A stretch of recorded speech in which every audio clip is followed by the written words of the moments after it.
एक बार अर्जुन ने भगवान श्री कृष्ण से पूछा, हे केशव, जब मृत्यु सभी की होनी है तो हम सत्संग, भजन, सेवा, सुमिरन क्यों करते हैं? जो इंसान मौज मस्ती में रहता है, मृत्यु तो उसकी भी होगी। भगवान श्री कृष्ण ने अर्जुन से कहा, हे पार्थ, बिल्ली जब चूहे को पकड़ती है तो दांतों से पकड़कर उसे मार कर खा जाती है, लेकिन उन्हीं दांतों से जब अपने बच्चे को पकड़ती है तो उसे मारती नहीं, बहुत ही नाजुक तरीके से एक जगह से दूसरी जगह पहुंचा देती है।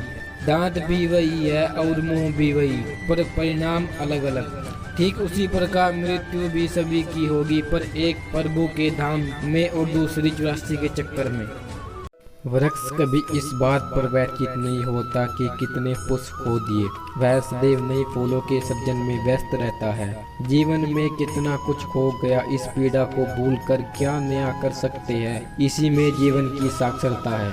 इतिहास कहता है कि कल सुख था, विज्ञान कहता है कि कल सुख होगा, लेकिन धर्म कहता है कि अगर मन सच्चा और दिल अच्छा हो तो हर रोज सुख होगा। भगवान श्री कृष्ण ने गीता में वाणी का तप बताया है। उनके अनुसार हमेशा मीठा बोलना, हितकारी बोलना और स्वाद वाली चीजों से जीभ को बचाए रखना वाणी का तप है। एक चीनी संत लाओ त्से ने इसे दूसरे रूप में कहा है, बहुत बूढ़े हो गए थे, मैं देखा कि अंतिम समय निकट आ गया तो अपने सभी भक्तों और शिष्यों को अपने पास बुलाया। उनको कहा, तनिक मेरे मुंह के अंदर तो देखो भाई, कितने दांत शेष है। प्रत्येक शिष्य ने मुंह के अंदर देखा और कहा, दांत तो कई वर्षों से समाप्त हो चुके हैं महाराज, एक भी दांत नहीं है। संत बोले, जीवा तो विद्वान है। सबने कहा, जी हाँ महाराज। संत बोले, ये बात कैसे हुई? जीवा तो जन्म समय भी विद्वान थी, दांत उससे पीछे आए, पीछे आने वाले को पीछे जाना चाहिए था, ये दांत पहले कैसे चले गए? शिष्यों ने कहा, हम तो इसका कारण समझ नहीं पाते महाराज। तब संत ने धीमी आवाज में कहा, यही बतलाने के लिए मैंने तुम्हें बुलाया है। देखो ये वाणी अब तक विद्वान है, इसलिए कि इसमें कठोरता नहीं है। ये दांत पीछे आकर पहले समाप्त हो गए, इसलिए कि ये बहुत कठोर है, इन्हें अपनी कठोरता पे अभिमान था। यह कठोरता ही इनकी समाप्ति का कारण बनी। इसलिए देर तक जीना चाहते हो तो नर्म बनो, कठोर नहीं। भगवान से निराश कभी मत होना, संसार से आशा कभी मत करना, दिखावे की दुनिया से दूर ही रहना, भगवान की भक्ति में चूर ही रहना। कर दिया है बेफिक्र तूने ए प्रभु, अब फिक्र मैं कैसे करूं?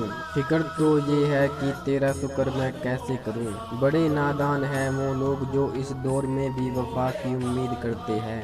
यहाँ तो दुआ कबूल ना होने पर लोग भगवान तक बदल दिया करते हैं।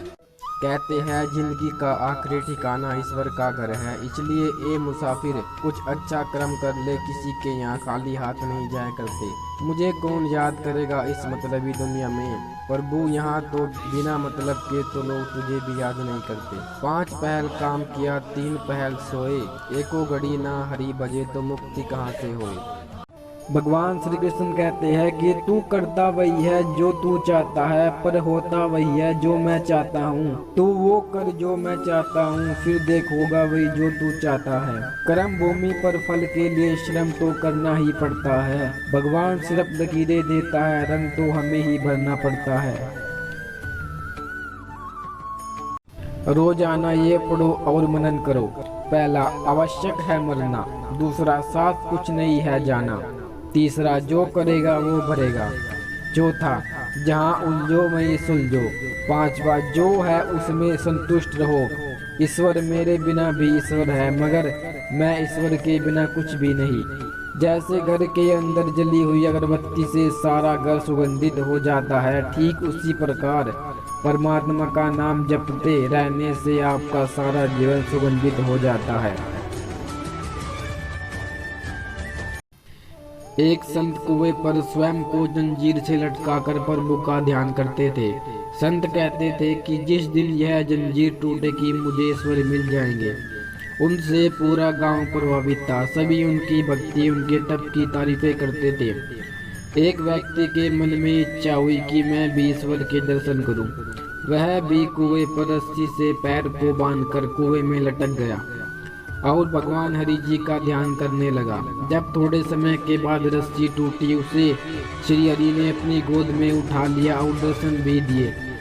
तब उस व्यक्ति ने पूछा, आप इतनी जल्दी कैसे मुझे दर्शन देने के लिए चले आए प्रभु, जबकि वे संत महात्मा तो वर्षों से आपको बुला रहे हैं। तब श्री हरि बोले, वो कुएं पर लटकते जरूर है, किंतु पैर को लोहे की जंजीर से बांधकर। उन्हें मुझसे ज्यादा जंजीर पर विश्वास है। तुमने खुद से ज्यादा मुझ पर विश्वास किया, इसलिए मैं आ गया। भक्तों, आवश्यक नहीं है कि दर्शन में वर्षों लगे। आपकी शरणगति आपको ईश्वर के दर्शन अवश्य कराएगी और अति शीघ्र ही कराएगी। फर्क केवल इतना है कि आप उन पर कितना विश्वास करते हो।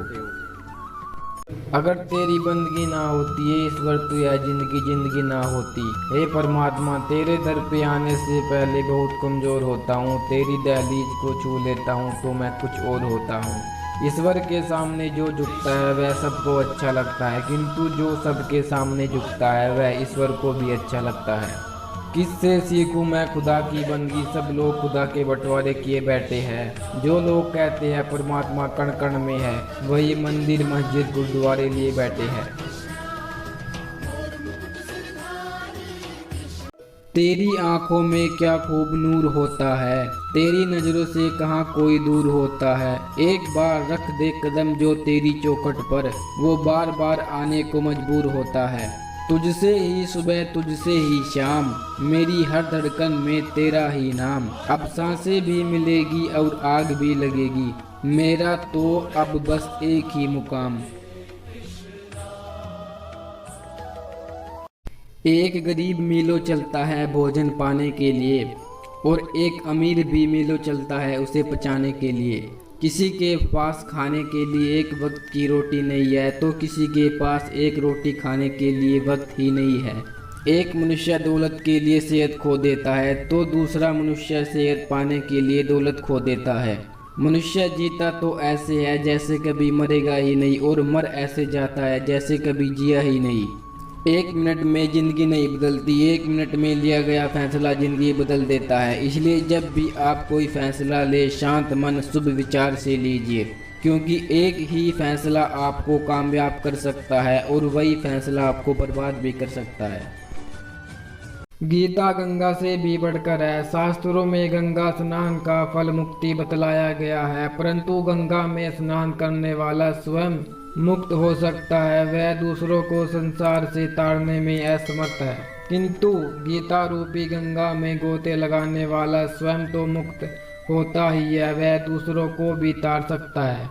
गंगा तो भगवान के चरणों से उत्पन्न हुई है, किंतु गीता साक्षात भगवान के मुख से निकली है। फिर गंगा तो जो उसमें जाकर स्नान करता है उसकी मुक्ति करती है, किंतु गीता तो घर घर में जाकर उन्हें मुक्ति का मार्ग दिखलाती है। जीवन भर व्यक्ति अपने तन का मैल साफ करता रहता है, तन को सुंदर बनाने के प्रयास में लगा रहता है। जो तन अस्थायी है और मन के मैल को साफ करना भूल जाता है। हजारों बुराइयों से भरा, लोगों से बैर भाव राग द्रोह से भरे मन को व्यक्ति साफ करने का कभी प्रयास नहीं करता। लोगों को कटु शब्द बोलकर, लोगों के दिल को दुखी कर, उनसे ईर्ष्या करके व्यक्ति दिन प्रतिदिन मन के मैल को बढ़ाता जा रहा है। और नहा धोकर तन साफ करके ईश्वर के सामने जाकर स्वयं को भक्त समझता है। उसको यह नहीं ज्ञात कि मैल युक्त मन लेकर ईश्वर को पाना तो दूर, वह स्वयं से ही दूर है। स्वयं को ही नहीं पहचान पाया है, क्योंकि पहले स्वयं को जानिए, ईश्वर को भी जान जाओगे। स्वस्थ मन में ही ईश्वर का निवास होता है। इसलिए तन की सुंदरता के साथ मन की सुंदरता को भी निखारने का प्रयास कीजिए, मन के मैल को धोने का प्रयास कीजिए। मरने से ठीक पहले याद आते हैं सब रिश्ते नाते पुराने, जिनसे बात किए बीत गए थे जमाने। मरने से ठीक पहले लगता है कि काश ऊपर वाला थोड़ा सा वक्त और देता, जिन जिन का दिल दुखाया है उनसे मिलकर माफ़ी मांग लेता। मरने से ठीक पहले याद आती है जन्मभूमि, अपने हाथों से लगाया पेड़ और बचपन वाला पुराना घर, वो साइकिल पर पीछे बैठे बचपन के साथी, के साथ पूरे किए गए लंबे लंबे सफ़र। मरने से ठीक पहले दिल चाहता है कि अपनों को जी भर के देखना, कभी ख़त्म ना हो इतनी बातें कर लेना। मरने से ठीक पहले होने लगता है अपनों को कभी ना देख पाने का गम। अब विदा लेने का वक्त आ गया है, यह सोचकर हो जाती है आंखें नम। मरने से ठीक पहले याद आता है माँ बाप की गोद में बीता हुआ बचपन। कैसे परिवार की जिम्मेदारियों में उम्र हो गई है 20 से 55। मरने से ठीक पहले इंसान बस जीना सीख ही रहा होता है, पर तभी जिंदगी का दामन छूट रहा होता है। कृष्ण एक और सुदामा जैसे एक गरीब सरल ब्राह्मण के मित्र थे, तो दूसरी ओर अर्जुन जैसे शक्तिशाली योद्धा के भी मित्र थे।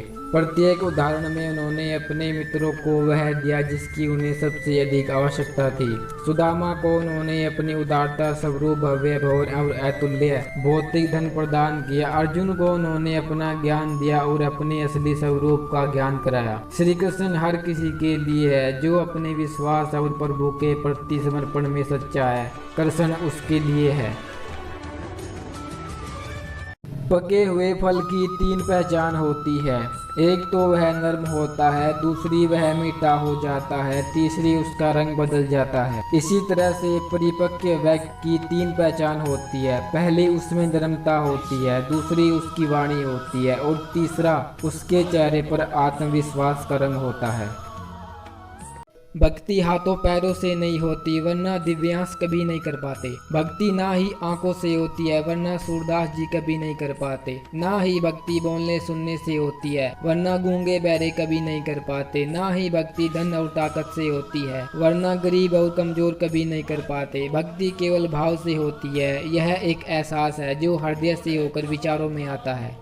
एक निवाला पेट तक पहुंचने का भगवान ने क्या खूब इंतजाम किया है। अगर गर्म है तो हाथ बता देते हैं, सख्त है तो दांत बता देते हैं, कड़वा है या तीखा है तो जुबान बता देती है, बासी है तो नाक बता देती है। बस मेहनत का है या बेईमानी का, इसका फैसला हमें अपने आप करना है। जीवन बहुत कुछ उस शीतल कुएं की तरह है जिसके आगे झुक जाना ही कुछ प्राप्त करने की शर्त है। कुएं के सामने आप चाहे जितनी देर खड़े हो जाए, मगर झुके बगैर वह आपकी प्यास नहीं बुझा सकता, भले ही वह आपको तृप्त करने की पूर्ण अक्षमता रखता हो। जीवन के पास भी आपको देने के लिए बहुत कुछ है, मगर वहाँ भी शर्त यही है कि बिना झुके श्रेष्ठ को पाना संभव नहीं है। झुककर चलना जीवन पद में लक्ष्य प्राप्ति की अनिवार्यता है। यहाँ अकड़कर चलने वाले रावण के 10 सिर भी कट गए और झुककर रहने वाले विभीषण को अनायास ही लंका का राज्य प्राप्त हो गया। सहज जीवन जीने वाले को बहुत कुछ सहजता है। कैसा था अर्जुन को भगवान श्री कृष्ण पर विश्वास। एक बार जब दुर्योधन ने भगवान श्री कृष्ण की पूरी नारायणी सेना मांग ली और अर्जुन ने केवल भगवान श्री कृष्ण को मांगा था, उस समय भगवान श्री कृष्ण ने अर्जुन की चुटकी लेते हुए कहा, हार निश्चित है तेरी, हरदम रहेगा उदास, माखन दुर्योधन ले गया, केवल छाछ बची है तेरे पास। तब अर्जुन ने कहा, हे प्रभु, जीत निश्चित है मेरी, दास हो नहीं सकता उदास, माखन लेकर क्या करूं जब माखन चोर है मेरे पास। जय श्री राधे दोस्तों। परमात्मा से कुछ मांगने पर अगर ना मिले तो नाराज ना होना, क्योंकि परमात्मा वह नहीं देता जो आपको अच्छा लगता है, किंतु वह देता है जो आपके लिए अच्छा है। परमात्मा ने हमें 2 हाथ सिर्फ प्रार्थना के लिए ही नहीं बल्कि प्रयत्न करने के लिए भी दिए हैं। सिर्फ हाथों को जोड़े रखने से कुछ नहीं होगा, हमें इनका उपयोग कर प्रयासरत रहना होगा। आलसी लोगों के काम के लिए ही भगवान ने कल का निर्माण किया है। जो कुछ मैंने खोया वो मेरी नादानी है, जो कुछ मैंने पाया वो मेरे प्रभु की मेहरबानी है।